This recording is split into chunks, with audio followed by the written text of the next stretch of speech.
So this is Baruch here at the Tigun Elevator Kollel. It's like before I start reading for this book, which gets fantastic reviews by everybody who reads it, the ultimate connection with God. So let me say what a privilege it is for me to be able to read these holy words. Now, what's trying to happen here is what he's trying to do is make us. Let's say it like this: the world is full of troubles. Troubles can't be defeated by piling troubles on top of troubles, because that's just the way war really goes. It gets worse and worse and worse. Troubles can only be sweetened at their source. And this is the reason why we study the Kabbalah, because the Kabbalah is really an attempt to bring sweetness into the world. If we know that there are very harsh punishments that are coming to the world, let's say like it looks like it's happening in Israel, which means it's going to happen all over, and the elements are here for it. Whether or not this is the time, it's really, I don't know what God's mind is, but it looks like there is an extraordinary amount of punishment coming into the world at this time. So Rabbi Yitzchak Morgenstern is considered to be a really tzaddik, a Hasidic Rebbe, has said that really what we have to do in order to change is we have to find our way into Panemius. We have to get as close to the place, as close to God, to the Almighty One who creates and makes everything happen. Get as close to that as possible and pray for sweetness, to sweeten these dinim. The world is in a state of balance, and we have to be able to work and remove the imbalance and bring it back to the proper flow of the energy of the Almighty. Here's Rabbi Yosef Chaim Mimran, from whom I learned for many years.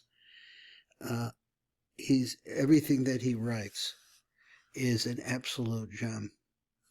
Just let's read the blurb that was in the last little piece we did. Now, if to really, let's see if I can get it down a little bit, even a little bit lower here. The more we are able to honor, accept, and feel the presence of our neshamot, the more we will be free of pain, free of suffering, and free of the ego mind. There is Rabbi Yosef Chaim Mimran. Let's bring it back a little bit so now we can read the whole thing and see if we can understand a little bit deeper of what Rabbi Mimran is saying. This is taken from the sefer called Akedat, a book called Akedat Yitzchak, which is the binding of Yitzchak. It's in Parshat Sav. This is just the way that it's referenced. It's gate 5058. So there are at least 58 gates in that book. Closeness and attachment to Hashem is the ultimate purpose. So let's see what keeps us. If that is true, and that's really who we are, and really what deep inside of us is that we want is to be attached to the true Creator, why don't we do it? Like everything else in existence, the emotional ego, now he comes back and he talks about it specifically. We have an emotional ego that's constantly on the defensive, trying to promote our physicality, which is driven by the Yetzer Hara. Wants to survive, and the only way it can survive is by getting you to unconsciously identify with it. Now, the Yetzer Hara, I just wanted to go back for those of you who are not familiar with Judaism and the words that are used in Hebrew. This is the same idea, the Satan, the Satan, which is an adversary to human beings.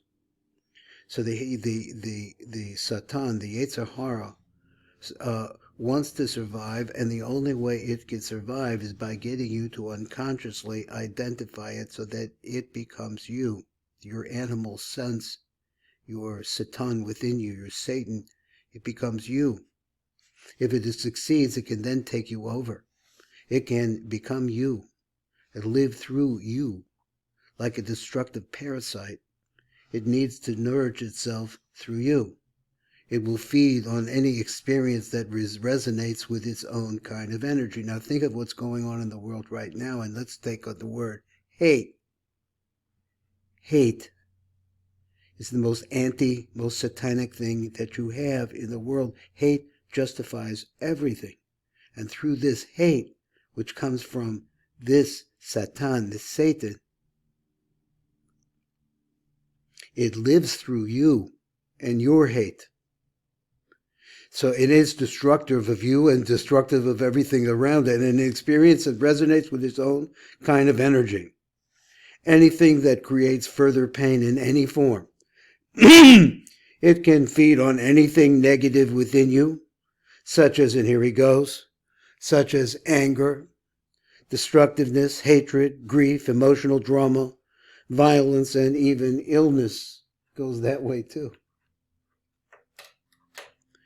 Once it has taken you over, the emotional ego will create a painful situation in your life that will reflect its own negative energy frequency. Met people who are constantly ill, constantly talking about their illnesses. Just interesting, that caught my mind.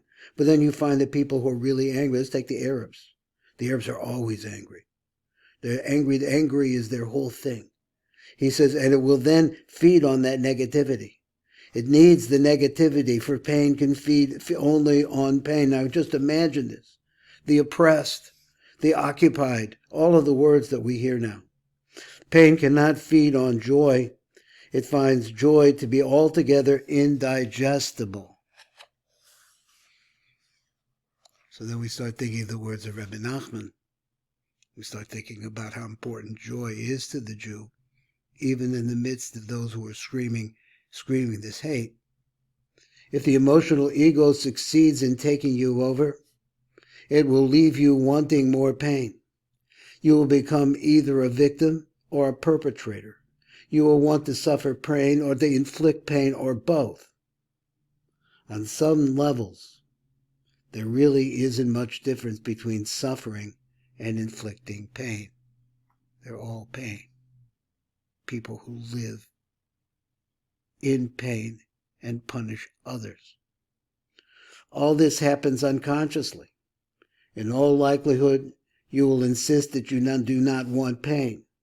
However, if you are able to observe yourself objectively, you will find that you are thinking and behaving in ways that will keep the pain going.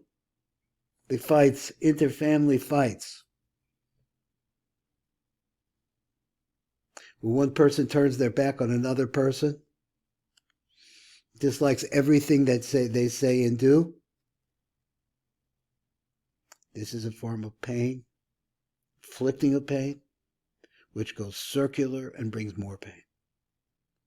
So he said, but both for yourself and for others. So if you were truly conscious of this pattern you experience, because this is a part of human life, everybody has a Satan within him. That's the way that we were created. Our job is to overcome that Satan. And he's telling you that the first part here is to be aware of how it is deeply embedded within you and me. Being aware of that is a tremendous, tremendous help. So he says, if you are truly conscious of this pattern, that you experience of pain creating more pain, the fights that we're talking about, the pattern would be dissolved. For no sane person would consciously desire more pain. And it's impossible to be consciously insane. No sane person, he said, would desire more pain. But nonetheless, we get ourselves into cycles, that's what he's saying, where the pain is everything, giving and receiving pain. It's a world of pain. And he says that is when the Satan, the force of, I don't want to say evil, all that is bad, all that is illusion and disillusion, where he thrives. So here he says like this is a really important thing. I want to bring it down closer and let us see it really closely. He says, pain cannot feed on joy. It finds joy to be altogether indigestible. So here comes the brothers of Hasidim to my house. And then I'm working and working and working, and they get me up. I have to give them some money. I'm not happy about that. So I give them some money, and then they take my hand and they start dancing. And this brings, even in the midst of all the work that I had to do and the fact that, I just gave them some money, all of a sudden it's just changed the whole mood of everything. So that is the toil that we go through can be digested with joy. This is Baruch Fleischman, Rabbi Mimran. What tremendous, tremendous work here.